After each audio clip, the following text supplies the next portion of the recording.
Hi, everyone. I'm so glad you're here. I wanted to start because it's really fun now that we're seeing into each other's homes to see people's lives. So here's part of my life. His name is Dune, and he just turned 1. So I'm actually going to give him to my daughter to take away right now because sometimes he's very disruptive. So here you go, Meg. And actually, my daughter, who's in the background, you want to wave? I'm so glad you're here. I wanted to start because it's really fun now that we're seeing into each other's homes to see. Okay, just a second people. here. Here's part of my life.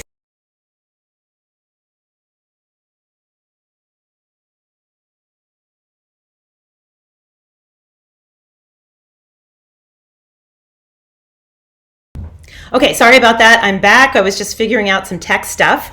So the other thing I wanted to show you before we get started is here is my bird. Can you see that little bird coming up? There it is. Okay, that's Lewis, who we thought was a boy for a really long time. And then we finally realized that Lewis is a girl. All right, so I might actually have to take Lewis away at some point because Lewis is sometimes a very loud bird. All right, so today I'm going to be talking to you about my book, which you saw on the screen, and I'm going to show it to you here. And we'll come back to this in a minute. But before we get started, I actually wanted to show you another book. So this is one of my favorite children's books. It's called Fortunately by Remy Charlip. And I think it is a perfect book for our time. So if you look inside, you're going to get the sense of what this book is about right away. So there's some dark clouds, and then the sun is out. All right, so this is a story of a little boy who gets an invitation to a party.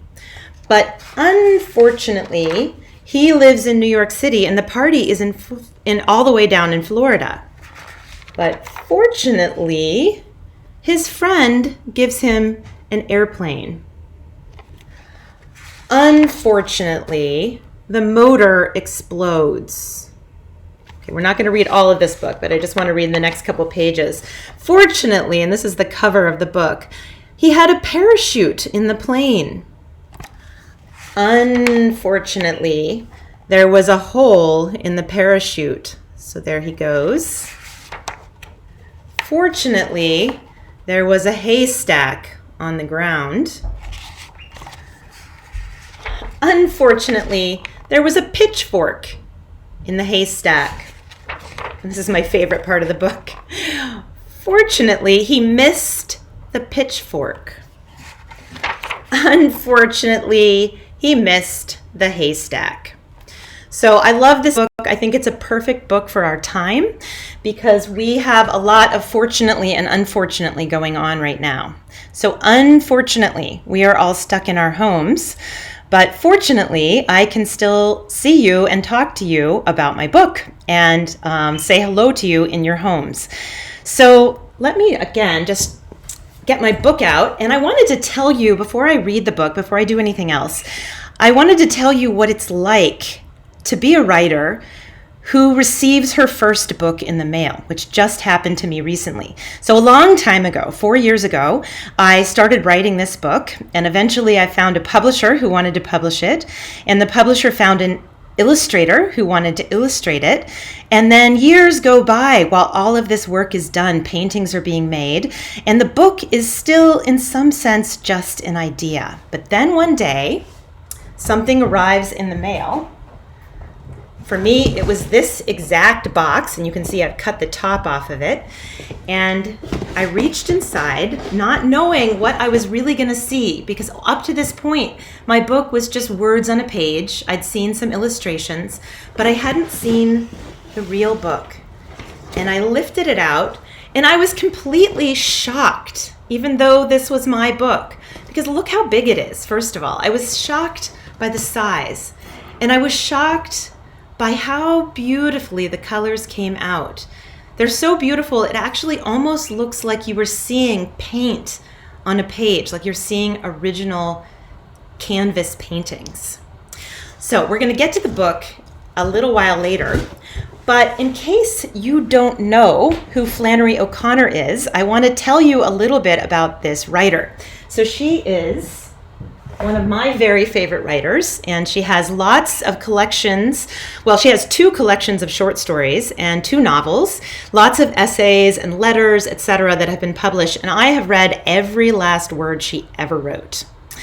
So, but something a lot of people don't know about Flannery O'Connor is that she was actually a writer and illustrator even as a little girl. So what I want to do is introduce you to Flannery O'Connor as a child. So I'm just going to transition here so you can see these pictures and still hear me talking. That's Flannery when she was 5 years old. And I chose these photographs in particular because I think they show her personality. So take a look at that big bow on her head. They're usually pink or red, and it looks like she's either chewing gum or sticking her tongue out. And here she is. Probably her mother tried to make her look like a proper little girl with a proper umbrella to shield her from the sun. But you can see very quickly what happens to that umbrella. And then a duck walks by, and I wish I could put the next photo in this series. The next one is her down on the ground with her duck. All right, there she is a little older, at age 10, looking very serious. And there she is at 14. I love that picture because it looks like her hair is on fire. And she looks like the very intense, serious, but also humorous little girl that she was. And pay close attention to this one. You saw one earlier. There she is with her ducks. So Flannery, as you will soon find, had a passion for birds, but in particular for fowl, for ducks, for chickens, for peacocks. And there she is, probably in her late teens, early 20s, sitting on her porch with a rooster looking out at the shining world. But as I told you, Flannery was an artist from a very young age, and this is one of my favorite drawings. This is the one that I talk about in my book, so when we get to that point, you'll know what I'm talking about. A lot of her early drawings had to do with flight. So I like to think of her imagining herself as that little child flying above the world. And also just take a look at how she draws plants, flowers on the ground. Okay, and here she is, well, not she. Here's a farmer in a field saying ha ha. And you might not be able to tell, but the sun is also saying ha ha.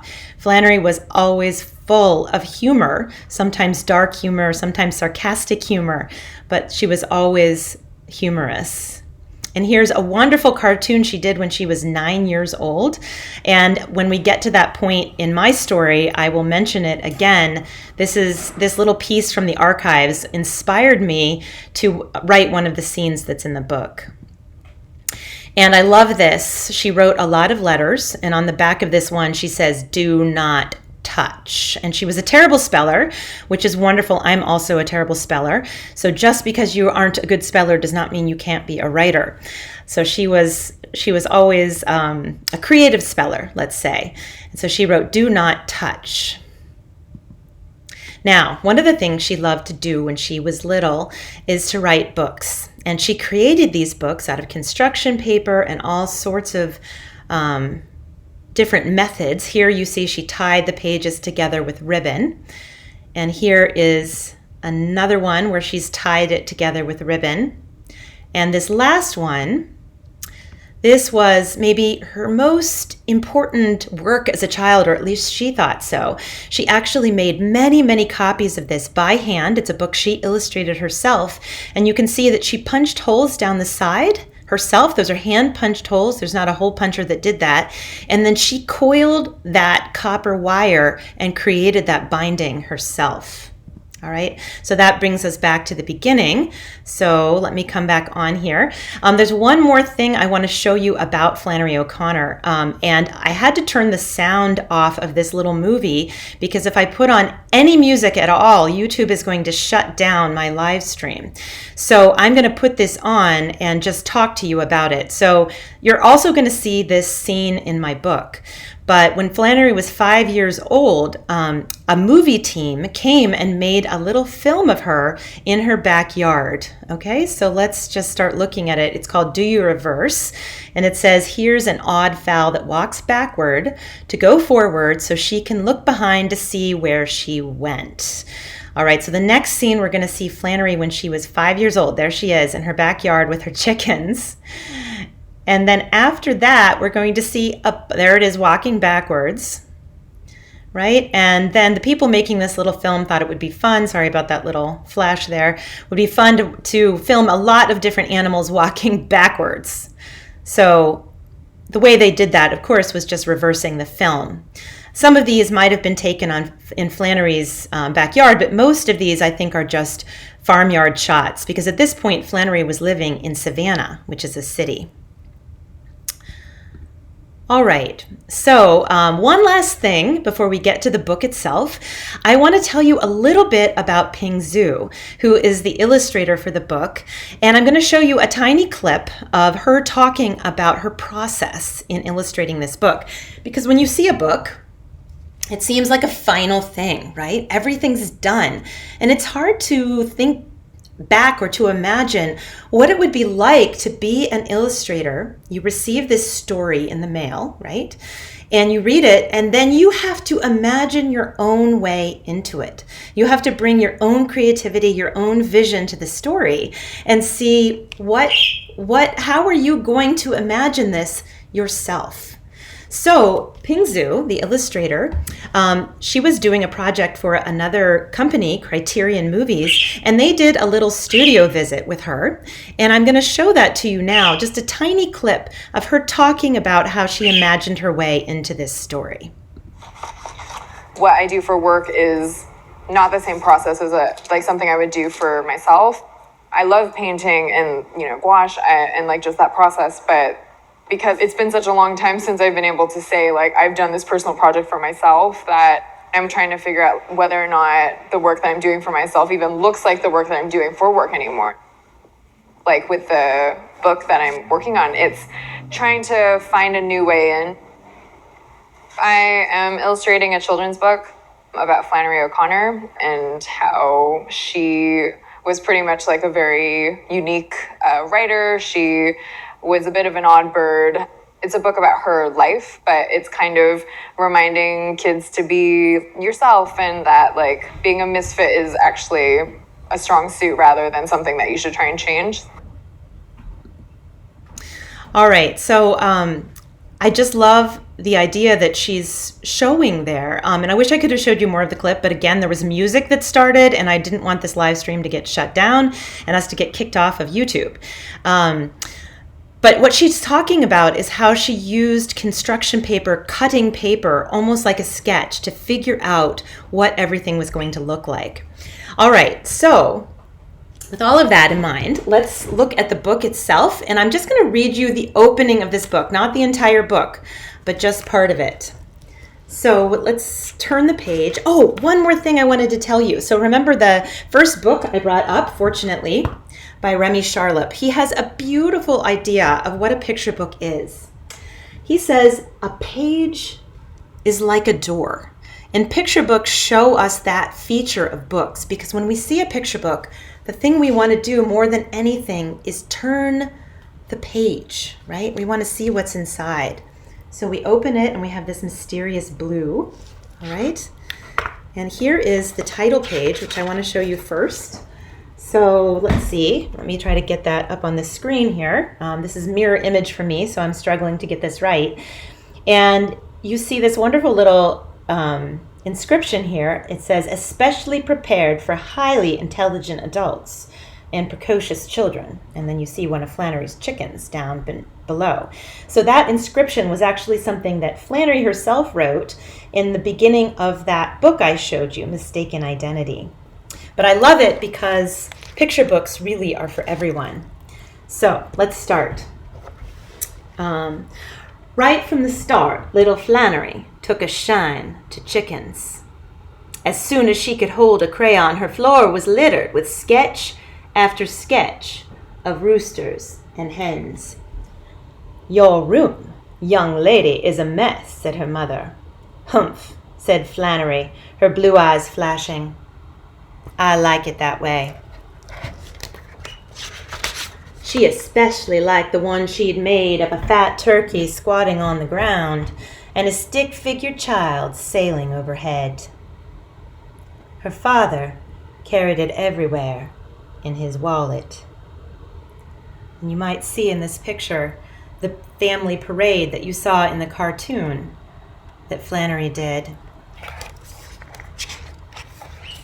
But it wasn't until Flannery was 5 years old that her passion for chickens really took off. She spent hours playing with her backyard birds.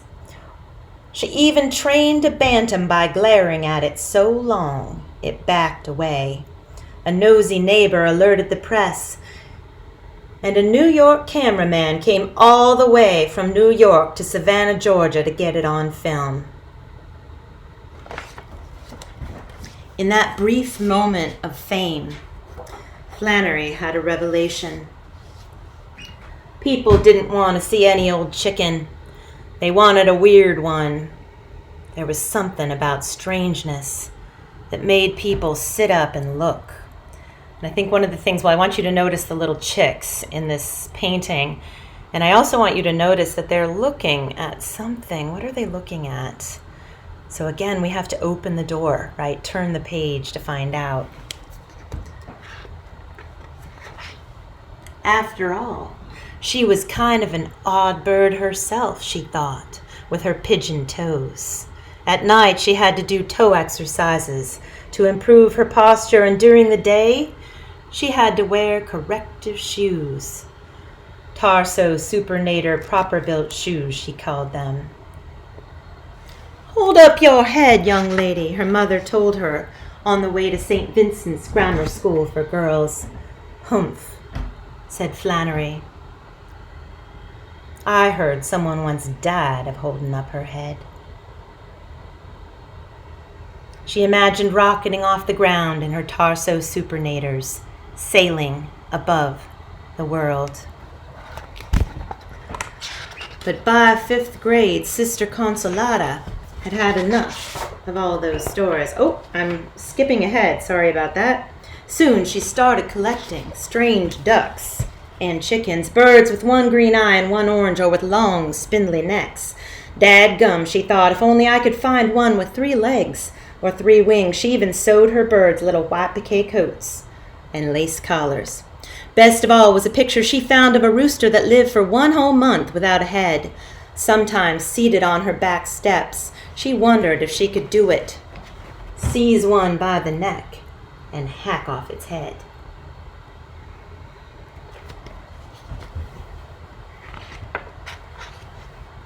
But instead, she began writing stories, because in stories you can make things strange as you like. You can make people fly and headless chickens live. She wrote story after story and bound them into small books with pink or blue cardboard covers. Her father told her he might find a way to get them published.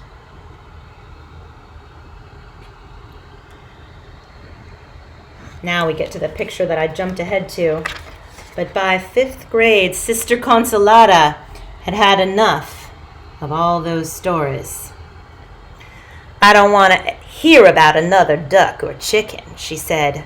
"Humph," Flannery thought, and pulled back one of the rubber bands on her braces until it went zinging across the room. Hopefully you can see that little rubber band flying through the air there, right at Sister Consolata.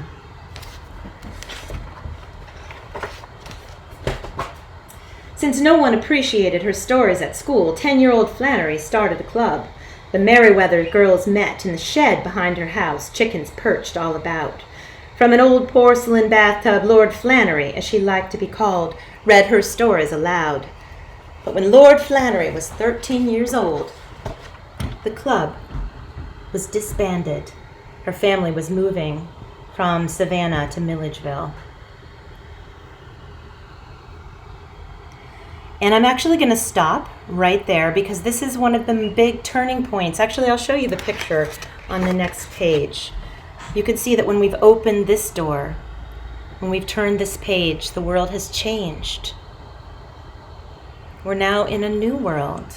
Maybe she's a little bit older and things are a little bit more serious.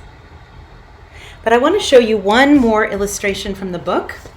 So eventually, she starts out loving birds. Eventually, she falls in love with peacocks.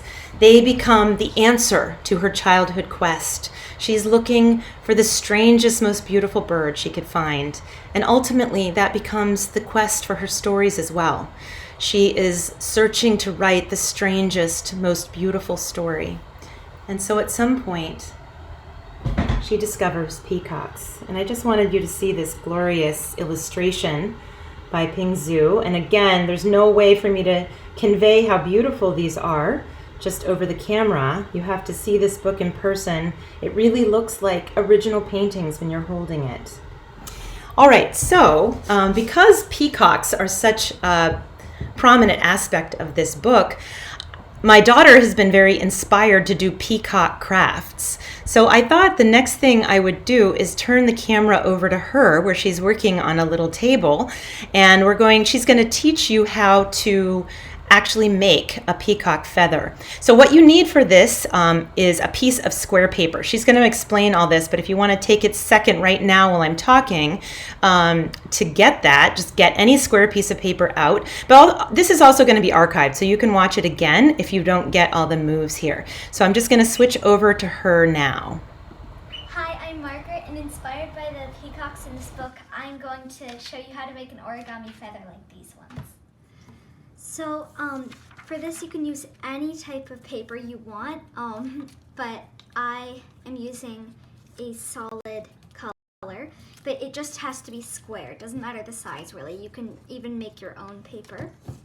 So flip it onto the side that you don't want the color of your feather to be, and then you're going to fold over, make sure the two corners match up. There we go. And then crease down those lines really well because we don't want this coming undone. Okay, so then we're gonna unfold and come down almost to the middle. Leave a tiny little fraction left on either side. And then fold it in just one more time to make it a slimmer kite. There. It might be a little bit hard to get the end, so you might have to refold just the end, like that.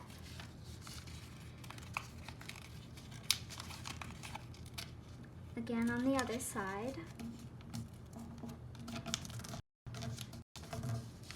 And now we have kind of like a little slim kite. Now we're gonna fold out so the white part, or the whatever part you don't want your feather to be colored as on the outside, right over in the little triangular part on the tip.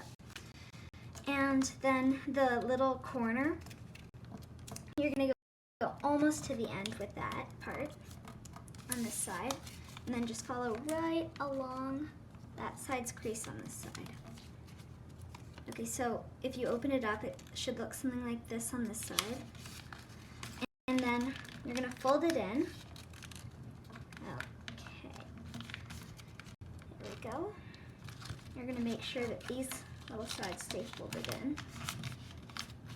Try to crease that really well.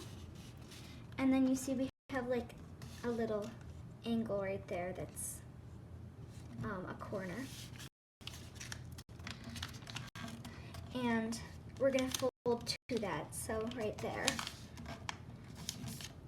like that, and it kind of makes a backwards L. And you're gonna take the side with the pointed end and fold it down until it goes like that. Keep following that pattern until you have a little end, and that's gonna be the stem of your feather. You're going to do the same thing on the other side, but this time we're not going to have to leave a stem, so go to just the very tip. And when you see that these two sides are coming out, you can unfold it and flip it over so that the side with the color that you want is out. And since, as you can see, the folds are kind of in and out, and so we want them to match up. So we are going to fold the first one out, up, raise, and this one is going to go in, and then up and in. Stay on the lines you've already made, but just fold them out or in.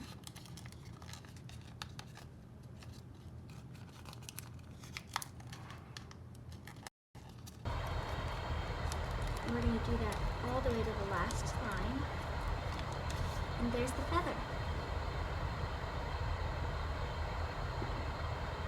All right, so there's one last thing I want to do with you before we stop, and it's another craft. It's a really short craft, just like the origami feathers. So this one is also inspired by Flannery O'Connor, because you saw earlier I showed you all those little books that she was making, and when she was 14 years old, she wrote in her journal that she felt like she needed to bring literature into being. So part of the reason why she made those little books is because when you're a child, it's hard to be published, right? But you want to be able to physically hold a book in your hands. So I'm going to show you, we've been very inspired by Ping's art. So we've been making these cute little chick cards, copying the chicks in Ping's illustrations, but we've been also making these little books, and you can see there's a little chick on the front there. So I'm going to show you how to make one of these little books, and the great thing about it is it doesn't require anything but folding. You can use scissors, you can use a spot of glue, but you really can do the entire thing just by folding. So if you want to grab some 8.5 by 11 pieces of paper, and if you have any construction paper around, that would be great. And again, you'll be able to watch this video again if you want to learn the steps. So I'm going to switch over to that in just a second, but I also wanted to say, while this is going, if you want to ask me any questions, you can just type them into the comments section on YouTube, and I would be happy to answer them when I come back to the webcam part of this. But I'm going to transition the camera now so you can see me doing this craft. All right, I'm going to show you how to make these little books. As you know, Flannery O'Connor loved to make little books herself to contain her stories. So the wonderful thing about these particular books is you can make them entirely by folding. You don't need scissors at all. So I'm going to show you how to do this. You want to begin by taking your paper and folding it like a hot dog or a taco, as my daughter would say, not like a hamburger. And the goal is to make 4 equal creases. So you can either just fold this over again, like that, or you can fold it from the edge to the center on either side, okay? Now, if you don't want to use scissors, you want to make these creases extremely strong. So the best way I've found to do that is use some sort of straight edge, all right, and just go over it a couple times, almost against the side. You can use a bread knife to do this if you want. And then you want to bend the crease to cut or tear back the other direction, and do that again, pressing on it almost like you're trying to cut it. You can do it with the nail on your finger as well. Okay, and once you've done that, you want to just put one hand down, holding the paper in place, while you gently tear against the pressure of your other hand. And by doing that, you're going to end up making a really nice straight line. And I think it's even better than the kind of line one usually makes with cutting. Okay? So after you've done that, you can see 4 equal pieces from one piece of paper. And I already have a couple right over here. So now we're going to fold this into the pages of our book. So we fold it in half. And then we fold that half in half again. Okay? And then we fold it one more time, and that is going to be like the page of your book. Now, none of these folds have to be that strong, so you can just sort of finger press them. You open it up, and the problem with what you have here is it isn't like an accordion. So we have to refold it along those creases. So we go back forward, and you just alternate back, forward, back, forward, and finally back. Now, you'll know that you did it right if these two parts are pointing the same direction. Okay? That is going to be your little book, and that's enough to make one little book. If you want to make if you want to make your book longer, you can pick out, sorry, that's the final one. You can make another one of these. See, these are exactly the same. And then all you would do is glue those little pages together, and you would make a longer book. So I would just take my glue stick, I'm not going to do this right now, and I'd put a little glue in between those two pieces, stick them together, and what you would end up with is a longer book like this. Okay, mine's gotten a little stuck together there from the glue. Let's see if I can get that fixed. Okay, so now we have it perfect. All right, that's our nice long book. All right, so just keep that off to the side, maybe hold it down with something so it can continue to glue. And now you're going to make your cover. So I want to show you how to do that. Take a piece of whatever colored paper you want for the cover, some sort of construction paper, and fold it so that you have 4 pieces. And again, you can make these creases really, really strong by using your straight edge like this, right? And then again, on all the lines where you have that edge, that crease, okay? And then by gently tearing, just like we were doing before, you can tear out one of these little pieces, or actually you could tear out 4 of them, and then you'll have enough for 4 covers. So there you go. There's one cover for your book. I'm going to make my cover out of yellow. So I already have a piece ready. And we're going to fold this like you would any cover for a book. So I used to make these when I was in school, and I would cover my books with brown paper bags.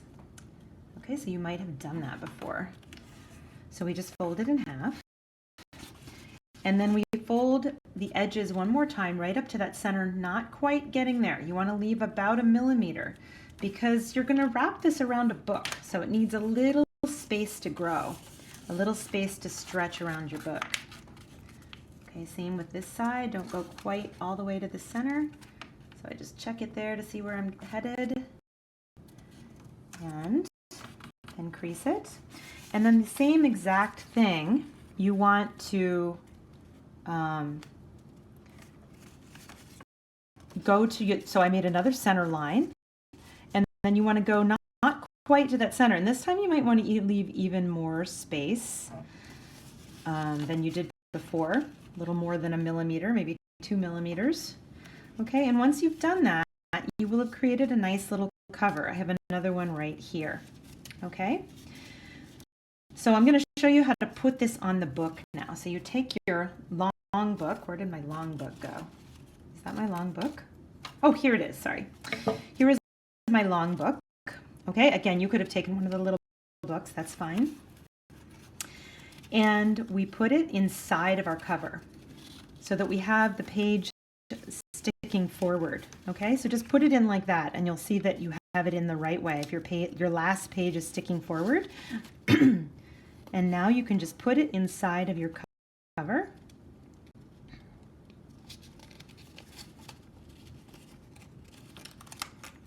On either side, fold your book together, and you have a perfect, beautiful little book that you can start writing in.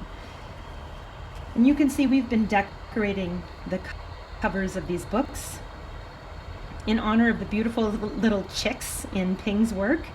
And if you want to make cheeks for your chick, you can just use your hole puncher to punch out little circles in another color. All right, so here's one more of those little books. And now that you've made your little books, what's really fun is you can fill them up. And you see on this one, I wrote "A page is a door," bringing us back to that beautiful idea of Remy Charlotte's. So the page is a door, so with the door that you're going to create to see what's in your little book. I'm just going to give you a couple ideas of what you could put in your book. I don't know if you've ever read these poems by Valerie Worth, but they're just absolutely wonderful poems. And if you look inside, you'll see they're all really little. So they're the kind of poems that could fill a book like that. And then also, Flannery O'Connor was a huge fan of Beatrix Potter when she was a little girl. In one of her letters as an adult, somebody was asking her what she liked, and she said, "I always considered myself more of a Peter Rabbit man." So here is one of Beatrix Potter's books that I love, The Story of a Fierce Bad Rabbit, and it's a very small book, and it could definitely fit inside one of those little books that you made.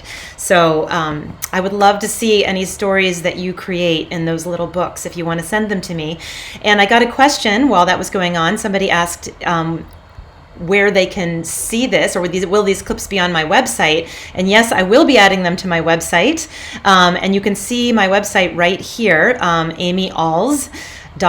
My last name is Alsnauer, as you saw on the book, but I like to shorten it to Amy Alls because that's easier. So I want to close with one last thing. I want to tell you my fortunately, unfortunately story. So fortunately, I had this beautiful book published, which I am so thrilled about. But unfortunately, the coronavirus, came along and we had to cancel all of our book tours and events, bookstore events, school events, museum events, etc. But fortunately, I am here talking to you and telling you about my book. So I would be thrilled if you go out and pre-order my book. You can find out where to do that on my website. I would be thrilled if you told your friends about it. And thank you so much for joining me. This was my very first live stream event. So I really appreciate you being here, and goodbye.